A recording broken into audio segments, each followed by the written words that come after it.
on va parler des fonds de sel, des sels un petit peu en général. Fond de sel, avec quoi? Alors, plusieurs choix possibles. Dibond. Donc le dibond, c'est une feuille d'alu de chaque côté, avec au milieu du plastique. Voilà, ça prend la forme, ça garde la forme. Rigide, mais souple. Voilà, donc ça fait des bonnes bases. On peut venir taper dedans avec la graffeuse. Avec la graffeuse, voilà, on peut venir taper, ou alors on peut le coller. Donc voilà, ça c'est pas mal. Ensuite, alu, fond de sel en alu, dans le même type fond de sel en ferraille, en acier. Pourquoi l'acier plus que l'alu? Pourquoi l'alu plus que l'acier? L'avantage de l'alu, ça va être le poids. Voilà, ça évite d'avoir un fond de sel qui va peser 3 tonnes. Alu ou acier, quoi qu'il arrive, on ne peut pas taper dedans avec la graffeuse, donc ça va être collé. L'acier, vous allez pouvoir souder les pattes pour pouvoir venir la fixer à l'arrière, ou alors devant pour avoir le nez pour venir la rabattre sous le réservoir. L'alu, plus compliqué, à moins que vous ayez un TIG-alu. Dans ce cas-là, bon, choisissez l'alu. Sinon, peut-être plus partir sur de l'acier, plus facile à travailler, plier des pattes, un petit coup de soudure, ça c'est cool. Faire un fond de sel, pourquoi? Ben, ça permet d'avoir une selle qui va être sur mesure par rapport à votre boucle arrière.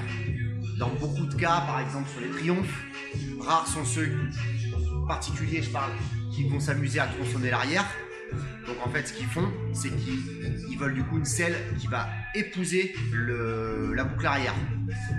Donc si vous prenez une selle de chez les vendeurs de NEM, vous allez payer ça, allez, 60, 100 euros. Ok, très bien, elle arrive, il y a un fond de sel, il y a des crochets, tout, pas de problème. Par contre, au moment de la fixer sur la boucle arrière, généralement, on se retrouve avec des trucs esthétiquement qui sont comme ça. Ils sont super dégueulasses parce qu'on ne peut pas adapter la selle à la boucle. Vous ne vouliez pas couper la boucle, bon, ben là c'est niqué.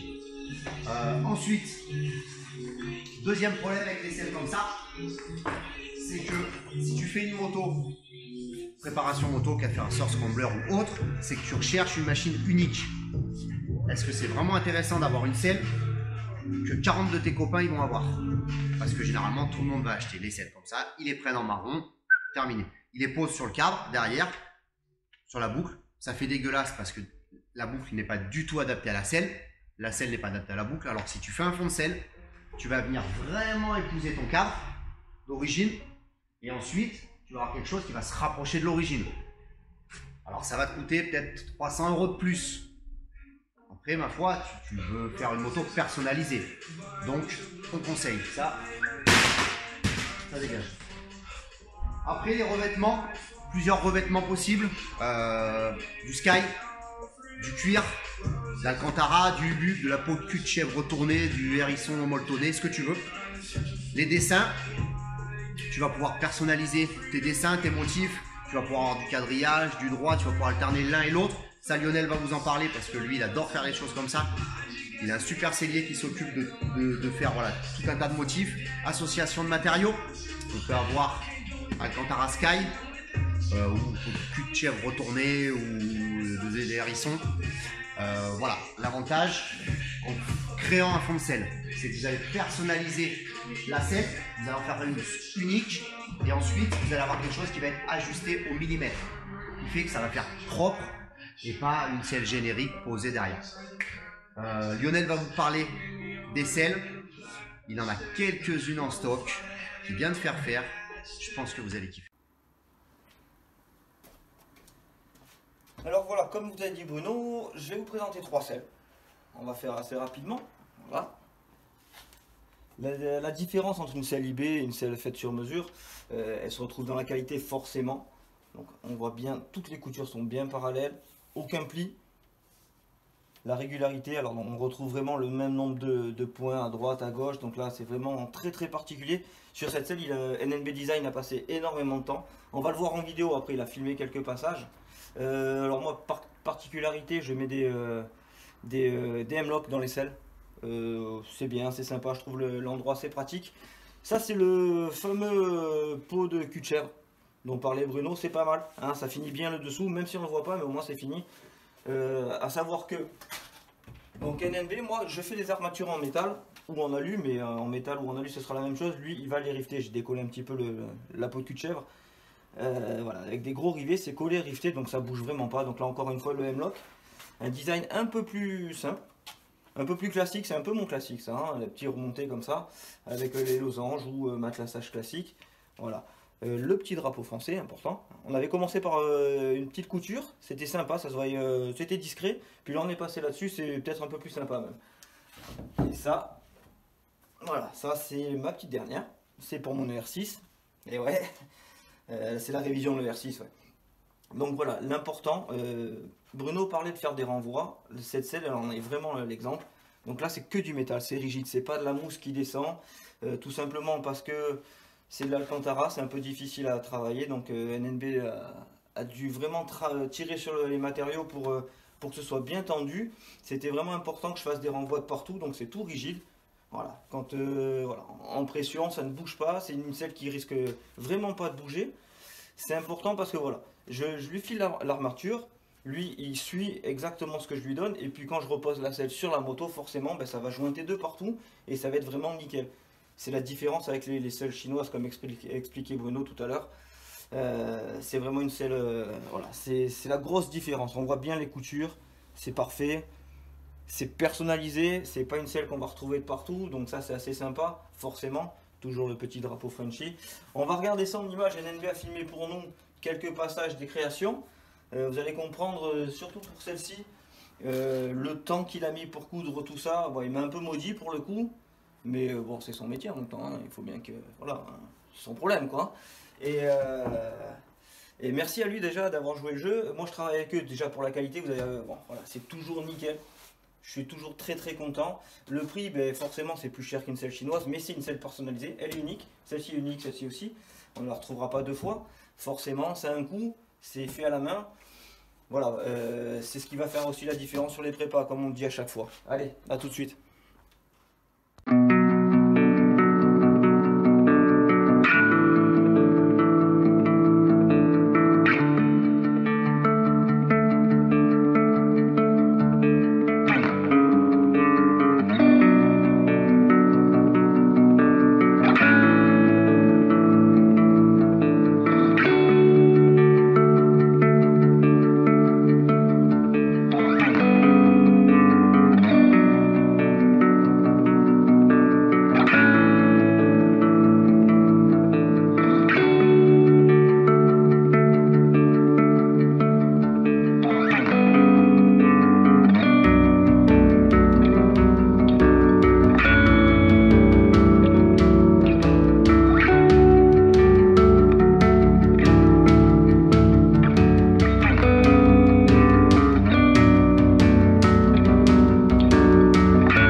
l'étalonnage d'un chargeur USB qui vient de nos compatriotes avec les yeux bridés. Donc on l'étalonne. Ah, oh, pas trop. Faut pas trop le casser. Ah, alors attends, oui, il faut l'outil exprès. Là, est-ce que... Ah oui, on peut encore le brancher, hein. On peut encore le brancher, il peut servir. Cool. Ah. Ah oui, agrandis-le pour qu'on puisse bien mettre la prise USB dedans. Ouais. Là. Ah, nickel. On peut... Là. Ouais. Ah. Ouais, je vais le faire sortir. Ouais. Et voilà, comme ça on peut brancher même un adaptateur pour un appareil à raclette.